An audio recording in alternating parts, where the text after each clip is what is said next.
எதுக்கு உட்கார்ந்து அழுதுகிட்டே இருக்கிறீங்க? எதுக்கு உட்கார்ந்து சோர்வா அப்படி சொல்றாங்க இப்படி சொல்றாங்கன்னு சோர்ந்து போனேன்னு சொல்றீங்க? அப்படி சொல்லக்கூடாது. டிப்ரெஷன் ஆயிட்டேன்.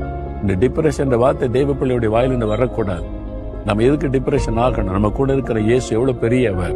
யார் என்ன சொன்னான்னு, யார் என்ன பேசினான்னு, யார் நம்மளை பற்றி என்ன நினைச்சுக்கிட்டா நமக்கு என்ன? இயேசு நம்மளுக்கு வந்து என்ன நினைக்கிறான்னு முக்கியம். அதை நினைச்சு சந்தோஷப்படுங்க. ஆண்டவர் எப்பவுமே சந்தோஷமாய் வைக்கிறவர். எதுக்கு துக்கமா இருக்கிறீங்க? உங்க சந்தோஷத்தை ஒருவன் எடுத்து போட முடியாது. அதுக்கு என்ன செய்யணும்? நடக்கிற எல்லா காரியத்துக்கும் ஸ்தோத்திரம் பண்ணுங்க. கரம் வைத்துங்க, ஸ்தோத்திரம் பண்ணுங்க. ஆண்டவரே, பாடுகளுக்காய் ஸ்தோத்திரம், நிந்தைகளுக்காய் ஸ்தோத்திரம், நெருக்கங்களுக்காய் ஸ்தோத்திரம், அவமானங்களுக்காய் ஸ்தோத்திரம், உபத்திரவங்களுக்காய் ஸ்தோத்திரம், பொய்யான குற்றச்சாட்டுகளுக்காய் ஸ்தோத்திரம், எனக்கு வந்திருக்கிற எல்லா நெருக்கங்களுக்காய் ஸ்தோத்திரம், எல்லாவற்றிற்காய் ஸ்தோத்திரம். சாத்தானே, என் சந்தோஷத்தை உன்னால் கெடுக்க முடியாது. என் இயேசு என்னை எப்பொழுது சந்தோஷமாய் மனமகிழ்ச்சியாய் வைத்திருக்கிற ஆண்டவர்.